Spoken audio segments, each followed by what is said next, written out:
Hello, Tadeo. Nania. We have lots of questions from our viewers. All right. Okay, the first one.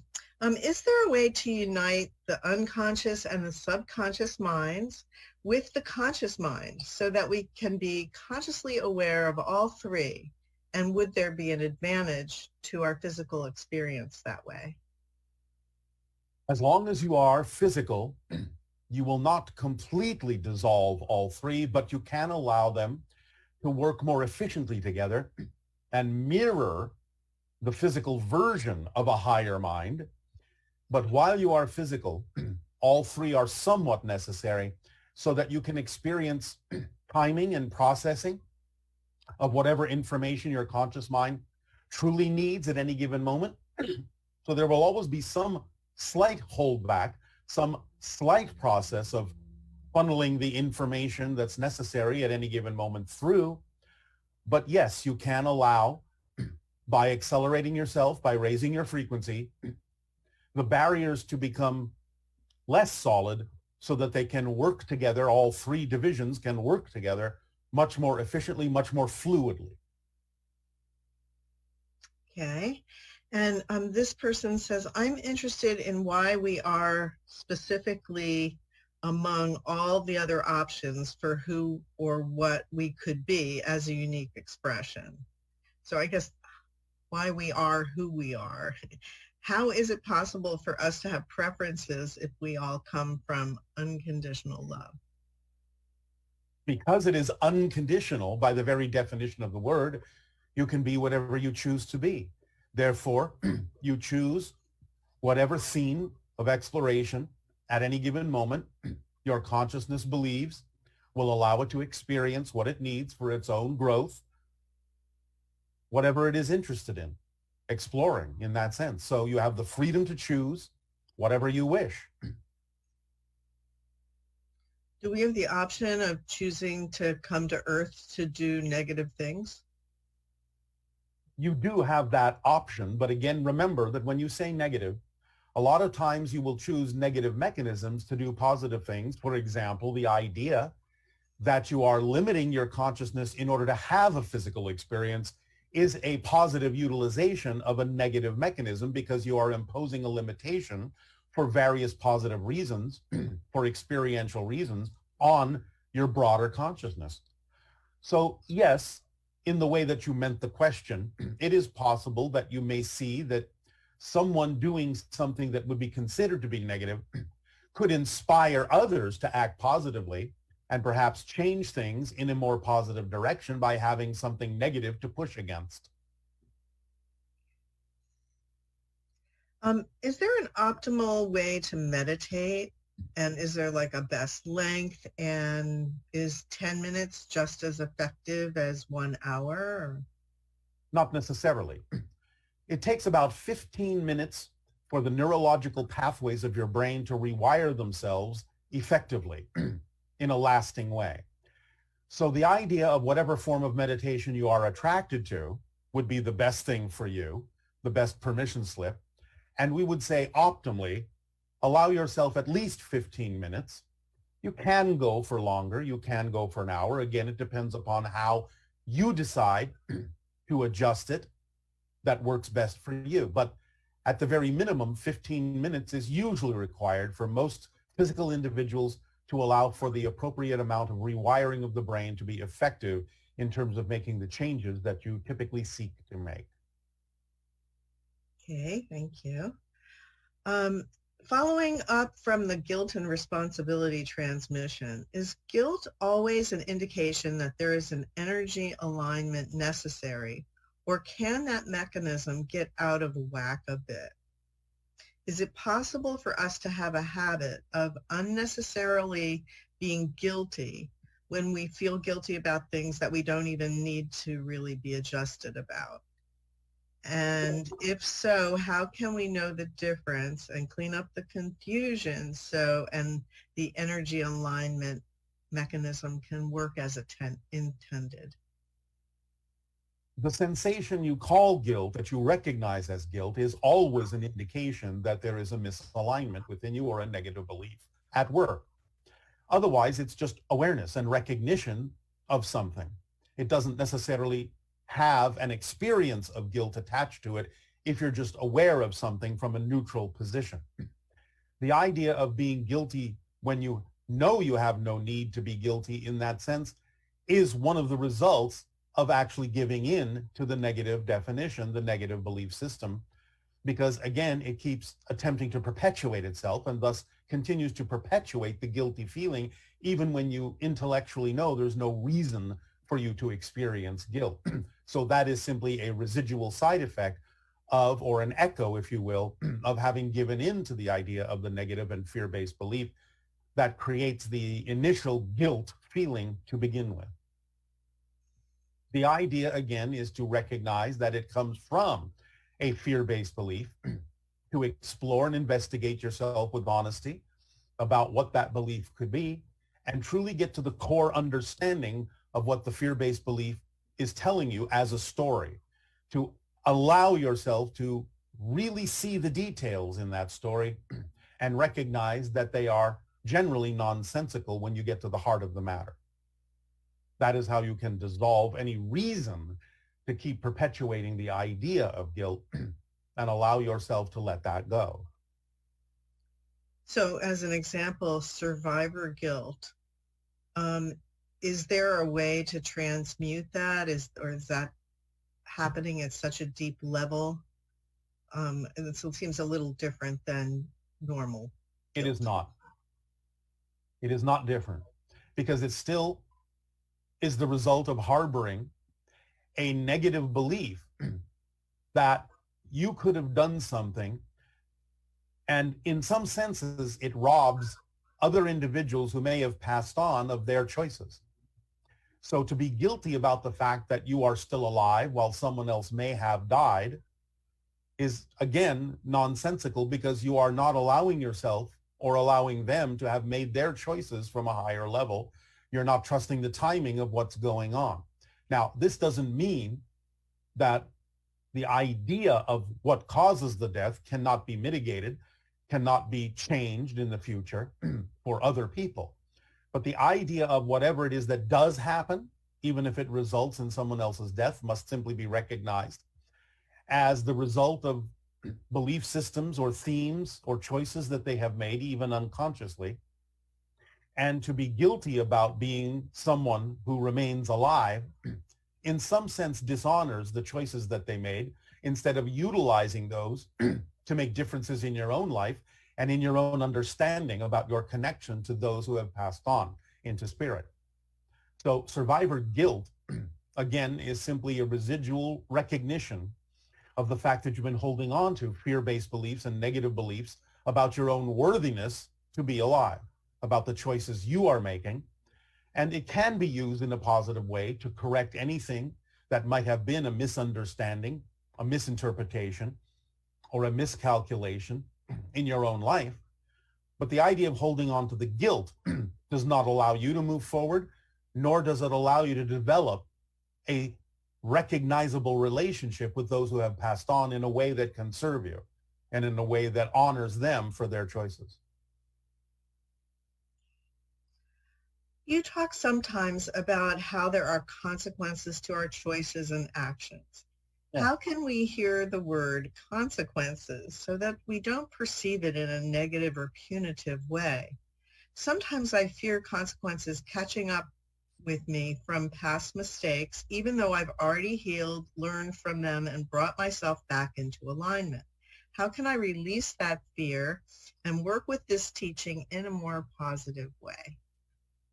There's an oxymoron in the question you have asked, because if you have actually healed yourself and brought yourself back into alignment, there would not be the definition of consequences in a punitive manner. So when you say that you are still experiencing a punitive definition of a simple neutral consequence of an action taken, then you're not in alignment. You have not brought yourself back into alignment. There is still a fear-based belief at the heart of your experience. But look at it this way. A consequence is simply the neutral result of an action taken. Let us say, for example, you simply drop a ceramic cup. The consequence of dropping it may be that it actually shatters on the floor. Is the shattering on the floor a punishment? No. It is just the neutral consequences of having dropped the cup in a gravitational field. The fact that you would say, oh, I am being punished now because the cup shattered, is simply the result of a nonsensical negative belief system.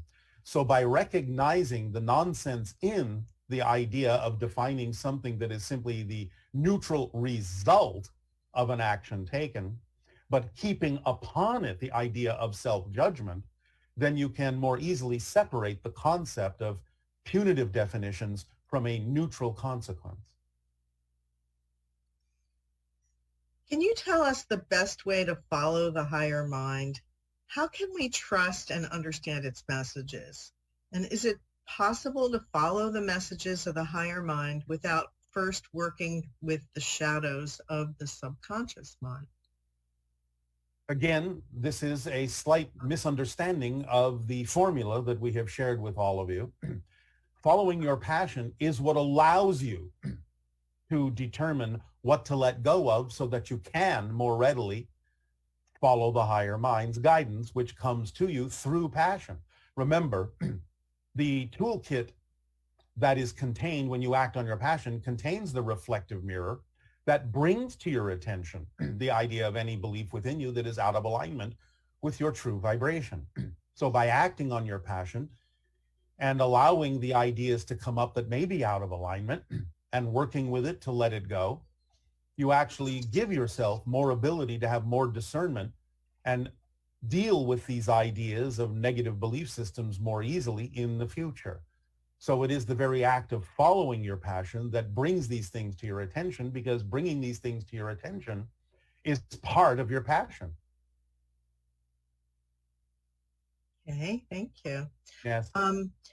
Does listening to subliminal messages or a recording of affirmations while you sleep in order to tap into your subconscious mind have any benefit to us in creating the experiences we prefer? Can it expedite us raising our vibration to match the experiences we prefer to have, as having good health or abundance or money? Or is it just another permission slip that will work for some and not for others? Does the subconscious mind need a permission slip? Yes, it is a permission slip, because everything in physical reality is a permission slip. Will it work for some and not for others? Yes. Is it effective for some? Yes, because it is a permission slip that they've gravitated to, been attracted to, and it is the attraction that usually indicates it will work for the person who is attracted to use that particular permission slip. So in that sense, it is a simple answer of knowing that it is something you are attracted to, that at least will temporarily work for you while you are attracted to it, and can be effective for those that align with it in terms of their belief system. But it's up to you to recognize also that it may change for you. So go with the flow.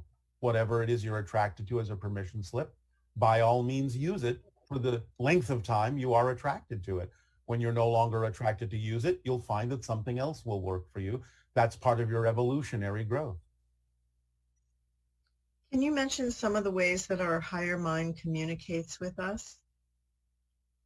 It communicates primarily through, again, the sensation of objects or situations and circumstances that contain more excitement and passion or attractiveness or curiosity than any other. And it amplifies these things and delivers them quite often through the auspices of the fact that everything is connected, meaning synchronicity. Right, so synchronistic symbols would also be communications from the higher mind? Yes. Belief, does that mean that we should ask ourselves why we have it and try to eliminate that belief by waiting for an answer that doesn't make any sense to us? Or is there other? Well, you're not waiting. It's an active process of self-investigation to allow yourself to render the belief nonsensical. It doesn't just happen on its own, because if you don't do anything about it, if you don't investigate it, if you don't look deeply within yourself with honesty and curiosity and a willingness to change, then the negative belief will simply keep perpetuating itself. So it's not about waiting for it to make no sense. It's about actively seeking ways and understanding ways in which it simply no longer makes sense to you. One way So is to look around in your reality on your planet and see if there's someone doing something similar in their passion as to what you would find also passionate about, exciting about doing, and recognize what it is that's different between you that allows them to do it, but not you. It is in that difference you will find the difference in your definitions, and then perhaps it will stand out more clearly why the definition for you is nonsensical, because if they can do it, why can't you? So are the beliefs in the unconscious mind or the subconscious mind, these negative beliefs? They're in the conscious mind, sometimes in the subconscious mind or unconscious mind, but they actually originate within the conscious mind, because the idea of those negative beliefs is not natural to your greater being. It's things that are learned and ingrained within you in the conscious world, in the conscious reality. Again, either by your circumstances and situations, your parents, your friends, your schooling, your society.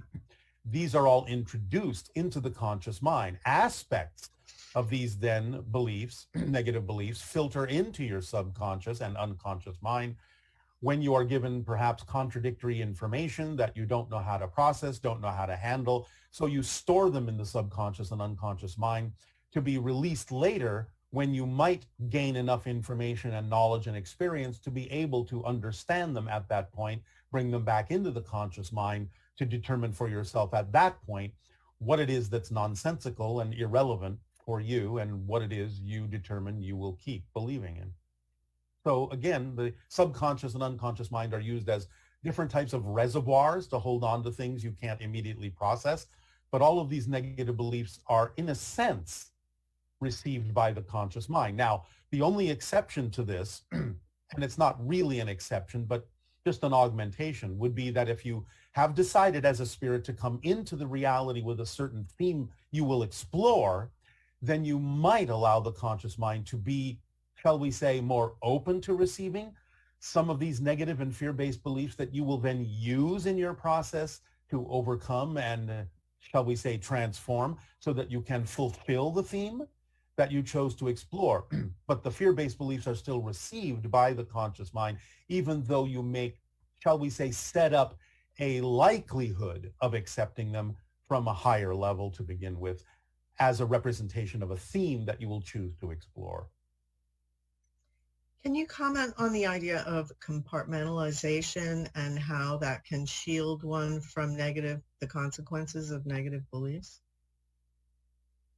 Compartmentalization, because you operate it in a physical reality that has time and space and can have time lags and so on and so forth, can be used as a certain vibrational pattern to, in a sense, act as a filtering system so that you can achieve certain things on one level while holding off on certain kinds of consequences on another level. In other words, you're storing everything for later dissemination, for later analyzation, for later observation. And this is why when you pass into spirit, you cannot avoid the idea of life review, where you experience the consequences of every action that you took. Because now in that state of being, non-physically, you have dissolved all of the barriers. There is no more conscious, subconscious, and unconscious. It's all right there in one awareness. And thus, at that point, if not at any point earlier, you will experience every single idea, every single consequence, every single action, every single emotion, everything you may have put into the reservoir for later analysis will come flooding in during the life review if you do not deal with them in the physical reality at some point. Can you say a little more about how you actually experience life review? I think one questioner was concerned about going through it, that it seems fearful or like You a will not terrible experience experience. it in a fearful way. You will understand through a form of spiritual empathy what it is that any other person that may have been affected by a choice you made would have felt, would have experienced. But I know this sounds like a little bit of a contradiction or an oxymoron, but you experience all these things from a neutral position. You experience them fully as if it's happening to you, but since there is absolutely no judgment on it from the spiritual perspective, you are not experiencing any of the things you would heap upon yourself in physical reality, such as judgment for having done it. And therefore, while you can experience it in its fullest form, you do not actually experience the judgment that would amplify it in a negative way. Therefore, there is nothing to fear. It is simply absorbed as information and knowledge and experience and used in a positive way to determine what you will do next and how you will grow from those things, how you will learn from those things. I know this may not be absolutely clear to you, since most of you are absolutely not used to experiencing any lack of judgment at all on the things you do, on the negative ideas, on the negative fear-based beliefs. But by eliminating the idea of self-judgment, you simply can experience a full emotional experience of what someone else may have experienced in physical reality, but without the judgment, it is not experienced in any way, shape, or form that is fear-inducing. So back to the idea of compartmentalization, an individual that's capable of compartmentalizing and then doing harm to thousands of people through negative acts and worldwide consequences for their behavior. Yes. When they go this on this planet, you can experience those kinds of things, and yet when you go through life review, the idea of the karma or the punishment, not karma. It's not karma. None of that is going to happen, right? You will experience the consequence of everything you did, and you will experience it from the points of view of every single person that was engaged or involved or affected in some way, shape, or form. You will experience it all as if it's happening to you, each and every individual, and not even immediately, but even those that have repercussions and ripples that extend sometimes for days, months, weeks, years, and centuries. You'll experience every single consequence and ripple effect that came as a result of the choices that you made. So it's not that you escape it, but you don't experience it as a punishment. You experience it as an experience. Interesting. Wow. Okay. And regarding working with the subconscious, hypnosis has been a method used to explore it and assist medically. Is it beneficial, and can we improve our method and use, and how? Again, like previous questions, it can be beneficial for those individuals that are attracted to use that particular permission slip. It can be very effective for many of you because it does help the majority of people in the collective idea of the themes you are exploring to unlock from any particular reality concept that you may be holding on to and truly be capable of letting it go. So it can be an effective permission slip because it taps into the collective unconscious of your reality and the themes that the collective may have agreed to explore, and lets you, in many cases, be relatively fluid with them or free of them. So yes, but it's still nonetheless a permission slip. And again, it can be more effective the more you understand how it can be a skeleton key of sorts to unlock every different kind of lock that may be experienced in your life. But again, it's up to the individual to decide whether or not that's something that they will gravitate to, that they are attracted to. Remember that you're hypnotizing yourself all the time anyway to believe certain things that aren't necessarily real, at least temporarily so. So all of you, in that sense, in order to have a physical reality, are under the influence of different types of hypnosis. Okay, and is the subconscious mind like a doorway to the higher consciousness? Is the subconscious part of the mind or the higher self? It's part of the mind, but it is the part, again, that acts as a go-between between the physical conscious mind and the unconscious mind to determine exactly what portions of information that reside in the unconscious mind and the higher self the physical mind is ready to process. So it acts as a kind of a gatekeeper, the subconscious mind, to let through whatever the conscious mind feels it is ready to deal with in terms of facing different belief systems and processing them and letting the negative ones go. So, of course, everything is a reflection of what the higher mind chose to experience, but it is a specific part that acts as a gatekeeper for what the conscious mind is ready to deal with.